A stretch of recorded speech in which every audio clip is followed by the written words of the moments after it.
Hello friends, मैं आरिफ अंसारी। आज हम लोग क्वेश्चन करने जा रहे हैं एरिया रिलेटेड टू सर्कल का। अब इसका क्वेश्चन होता कैसे है, इसमें बच्चे लोग बहुत परेशान हो जाते हैं, कौन सा फार्मूला है, कहाँ पे कैसा फार्मूला है। बहुत जो है क्या होता है कि बच्चे लोग परेशान हो जाते हैं कि सेगमेंट कैसे निकलेगा, माइनर सेगमेंट कैसे निकलेगा, मेजर सेगमेंट कैसे निकलेगा। और बहुत जगह तो बच्चे लोग बस मेजर सेक्टर निकालने के लिए परेशान हो जाते हैं, माइनर तो निकाल लेते हैं, मेजर नहीं निकाल पाते हैं। तो इसी से रिलेटेड आज हम जितने भी क्वेश्चन हैं सॉल्व करने की कोशिश करेंगे स्टेप बाय स्टेप। ठीक, एक एक क्वेश्चन एनसीईआरटी के हम लोग सॉल्व करेंगे।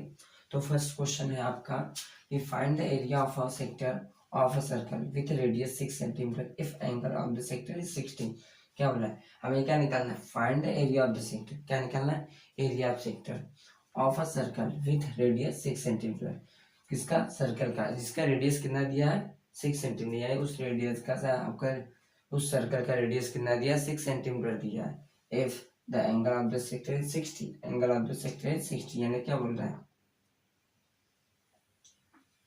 एक सर्कल है। ठीक, अब इसका जो आपका रेडियस है क्या है, 6 सेंटीमीटर।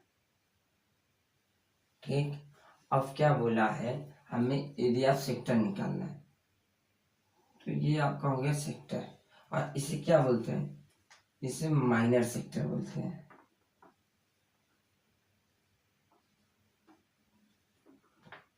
ऊपर वाले को मेजर सेक्टर बोलते हैं।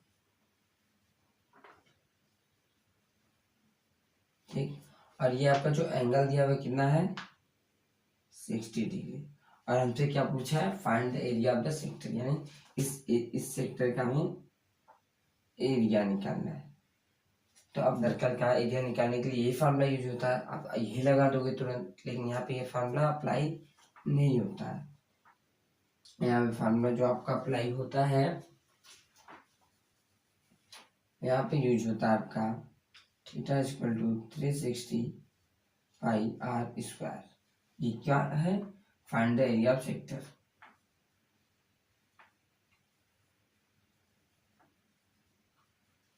अब देखो थीटा का वैल्यू आपको कितना दिया है, 60 डिग्री। 60 यहाँ पे ले लेते हैं अपान 360। पाई के वैल्यू देखो, जब क्वेश्चन में दिया है तब आपको जो दिया है वही रखना है। ठीक, जब नहीं दिया है तो आप अपने से 22/7 इंटू, अब रेडियस का वैल्यू कितना दिया, 6 का स्क्वायर ले लेते हैं, 6 इंटू 6। ठीक, अब ध्यान दो, इसी जगह काट के सॉल्व कर लेते हैं। 0 से 0 कट गया, 6 1 जा 6, 6 टाइम में 36 हो जाएगा। ठीक, और फिर यहाँ से 6 ये कट गया। अब आपका क्या बचा है, 22 और 6, तो मल्टीप्लाई कर लेंगे, कितना आएगा 132/7 सेंटीमीटर स्क्वायर।